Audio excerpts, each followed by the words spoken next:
Estamos de volta. Neste terceiro bloco, pela ordem inversa da mesa, os candidatos escolhem a quem perguntar. São 30. O primeiro a perguntar é o candidato Jorge Samek. Pergunto para o candidato Álvaro Dias. Eu e a gente boa do meu Paraná não estamos convencidos.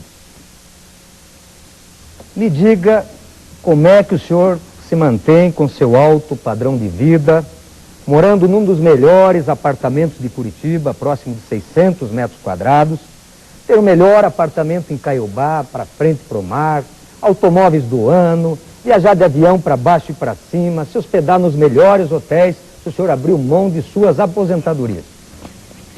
Meu caro Samek, outra vez, que repetição cansativa, hein? Já em 82 o PT me perguntava isso. E eu disse do patrimônio que tenho, dos imóveis que possuo, das propriedades agrícolas que me sustentam, eu as administro com o apoio dos meus familiares. E mais, nesta fase, há algum tempo vendi uma propriedade na cidade de Londrina, a propriedade de nome Fazenda Araucária, e apliquei de 120 alqueires, e apliquei os recursos exatamente para a minha manutenção. E você há de convir comigo que com esta ciranda financeira que existe no país, os recursos de uma propriedade de 120 alqueires aplicados são suficientes e com sobra para a manutenção de um bom padrão de vida. Agora, doutor Samek, você sabe muito bem como é possível viver, porque o seu pai é um milionário. Seu pai é proprietário de inúmeras propriedades na cidade de Foz do Iguaçu e São Miguel de Iguaçu. Eu tenho aqui, a cada certidão desta é uma propriedade do pai do nosso amigo Samek, naturalmente, que ele adquiriu com muito trabalho. Candidato Jorge Samek, o senhor tem direito à réplica. Exatamente por isso, por ter propriedade rural, e na primeira resposta do governador, ex-governador, dizia de que ele vivia de rendimentos da propriedade rural e somavam na sua declaração de imposto de renda 55 alqueires. Não dá, gente. Todo agricultor sabe o sacrifício que quem tem lutado nesses últimos tempos, com preços defasados, crédito altíssimo, juros bancários extorsivos, e vinham com essa mentira e não tem jeito.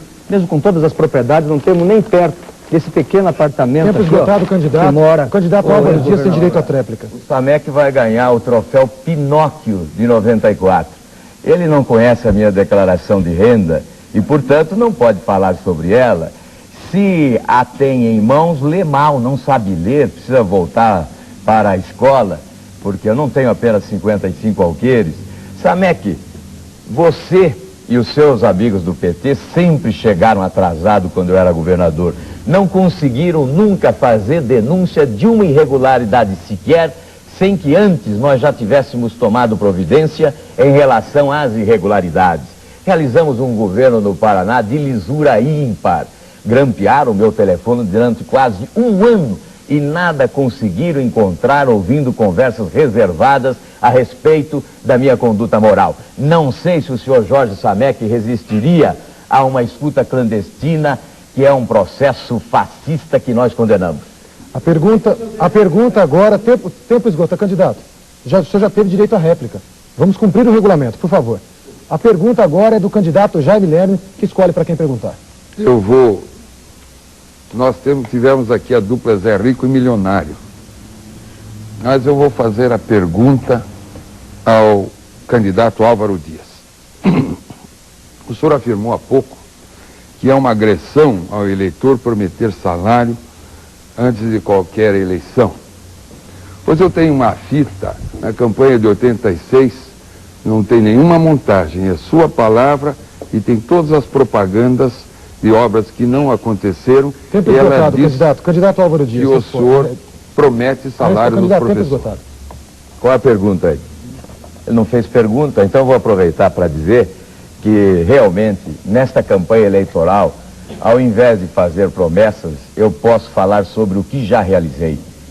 Realizei muito no Paraná, gerando empregos, promovendo o desenvolvimento. O Paraná cresceu, maior programa rodoviário da história deste estado, com 1 bilhão e 40 milhões de dólares de investimentos, usina de segredo, programa Paraná Rural, hoje copiado em 13 países do mundo, obras de casas populares, 45 mil moradias populares através dos vários programas como o Programa Estadual de Desenvolvimento Urbano, a idealização do PROSAN da região metropolitana de Curitiba, enfim, nós temos o que contar ao Paraná. Não há um lugar deste estado onde não se encontre uma marca profunda da administração realizadora que empreendemos no Paraná ao lado do nosso povo. Tem direito à réplica, candidato. O candidato está faltando com a verdade, respeitando as pessoas que estão nos assistindo. Porque aqui estão todas as promessas, todas as propagandas de obras que não aconteceram e ofereço aos jornalistas e podemos assistir em conjunto no final do programa. Entre elas estão a hidrovia do Ivaí, a duplicação do BR-276 entre Curitiba e Garuva, a duplicação da BR-116, a estrada do Boiadeiro, o Centro de Saúde de Umuarama, a Central de Medicamentos, a Unidade de Produção de Vacinas Tecpar, que promove e outras, eu tenho toda uma lista. Quem desrespeita é quem apresenta uma fita, o povo não pode ouvir o que está nela dito. E o que nós prometemos na campanha eleitoral, realizamos. Aliás, realizamos mais do que prometemos em matéria de obras. Quanto à hidrovia do Ivaí, não prometemos realizá-la. Prometemos estudá-la ao lado da Ferroeste. A Ferroeste iniciamos. A hidrovia não iniciamos porque o projeto de viabilidade econômica não recomendou. No próximo governo, nós entregaremos a hidrovia do Ivaí para iniciativa privada. O Estado não tem condições de executá-la ao tempo em que executa a Ferroeste. Só quem não conhece de administração pública pode exigir que um governo faça hidrovia e ferrovia ao mesmo tempo. Nós concluiremos a Ferroeste até Guaíra e entregaremos, através de processo de licitação, a iniciativa privada, a hidrovia do Ivaí com a construção da hidroelétrica de Três Figueiras. Agora é a vez, candidato, vamos respeitar as regras do debate. Candidato Orlando Kilkamp, é a vez do senhor escolher um candidato e fazer a pergunta. Eu até peço perdão ao telespectador, eu não estou raivoso aqui, mas estou triste e gostaria, desculpa Álvaro Dias, eu gostaria de tirar um nó da minha garganta. Milhares de professores têm essa pergunta a lhe fazer. Aquele lamentável episódio de frente ao Palácio Iguaçu, quando nós lá fomos pedir uma melhor educação para o Paraná, e os professores, e não é mentira, foram pisoteados pelas patas de cavalo. O Paraná é prova disso. Tempo e eu não estou mentindo. Candidato, gostaria que Álvaro explicasse esse Dias. lamentável episódio. Orlando, sem raiva também, eu até agradeço a indagação, porque você me oferece a oportunidade de esclarecer. É desonesta, Orlando, a afirmativa de alguns políticos de que o governador teria mandado agredir professor. Seria o mesmo que afirmasse eu aqui, desonestamente, que o prefeito de Curitiba também mandou agredir estudantes há pouco tempo, quando foram à prefeitura, através da guarda municipal, quando foram à prefeitura reivindicar junto ao prefeito municipal. E como ocorreu também no passado, em outras gestões, em invasões de áreas de Curitiba, com a guarda municipal agredindo invasores. Não, eu não sou desonesto, eu não faço esse tipo de afirmativa.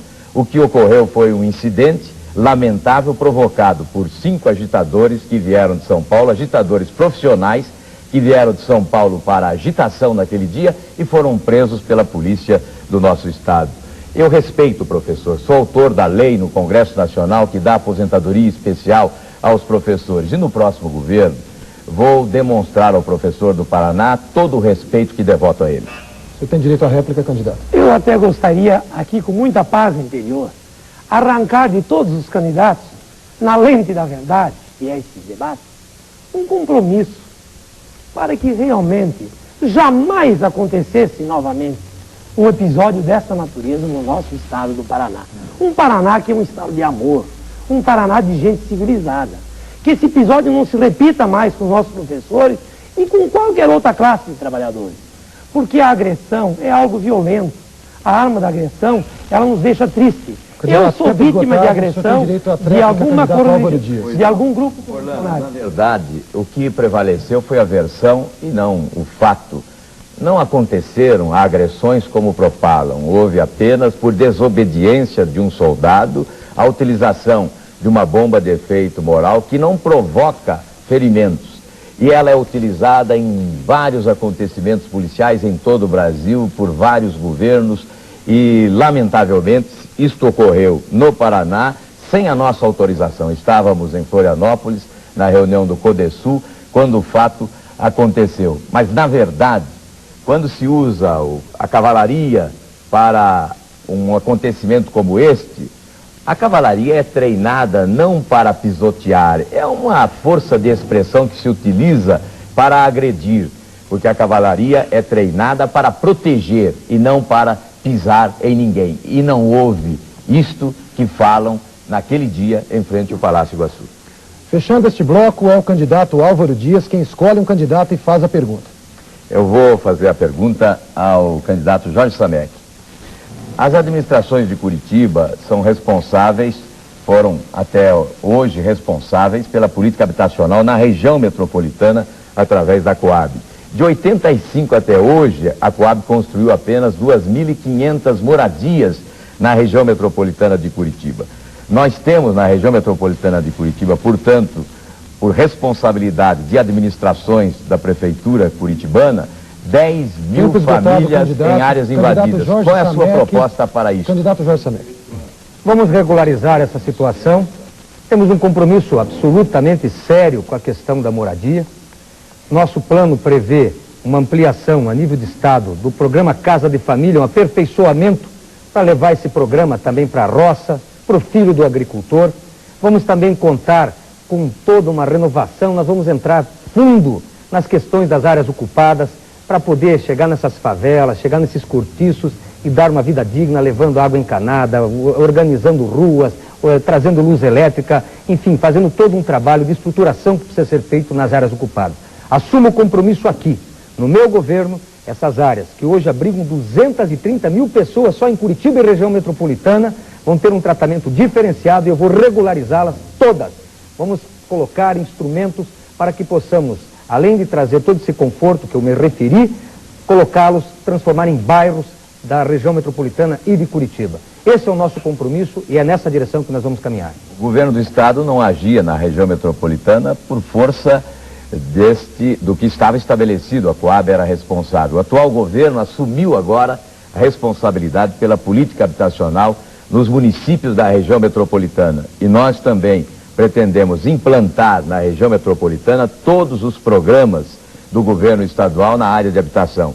Vamos estabelecer 1% da alíquota do ICMS para um fundo habitacional.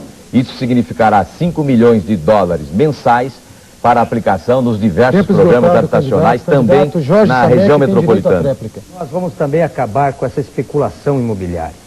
Nessa área nós entendemos. E olha, o que temos sido vítimas de chamar que nós compactuamos com ocupação, que participamos junto com a ocupação, não. Nós estamos sempre onde está o povo mais carente. E aqui em Curitiba, região metropolitana, participei de diversas atividades do movimento popular, da União Geral de Bairros, da Procentral, de todos os movimentos, enfim, que envolvem a luta pela moradia. E posso dizer que essas pessoas são vítimas de uma falta de uma política agrícola na sua região de origem, vítima de uma política enganosa de comunicação que faz com que as pessoas saiam das pequenas cidades, trazidas para a grande região metropolitana, porque aqui se dizia que tem todos os equipamentos sociais disponíveis, tem uma fartura de habitação, que aqui tudo é mais fácil. Vem para cá e ocorre exatamente o contrário, passam as maiores dificuldades e depois tem que ocupar áreas. Nós vamos regularizar isso, essa é uma promessa nossa, todas essas áreas vão ser regularizadas e vamos fazer o saneamento. Tempo esgotado, candidato. De acordo com o regulamento do debate, 1 minuto de direito de resposta ao candidato Jaime Lerner. Eu não citei a administração. De acordo com o regulamento do debate, senhor. Várias versões. 1 minuto. A gestão da habitação na região metropolitana tem a participação da Coab e da Coapar. O município de Curitiba sempre quis investir em moradia na região metropolitana, até Paranaguá. Acontece que o governo do estado, através da Comec, sempre dificultou, como dificultou a integração do transporte em toda a região metropolitana. Na verdade, a política sempre era de criar o problema em Curitiba. Nós demos a resposta de 23 mil moradias, vamos dar a resposta em todo o estado, a resposta com as vilas rurais, que é um grande projeto de assentamento, é um grande projeto de vida melhor para o trabalhador rural. Vamos dar uma resposta em todos os municípios do Paraná, mas associado a emprego, ao transporte. A moradia não pode acontecer dissociado do transporte e do emprego. Bom, de acordo com o regulamento do debate, não há direito de resposta depois do direito de resposta concedido. Depois dos comerciais, nós voltamos com o debate entre os candidatos ao governo do Paraná.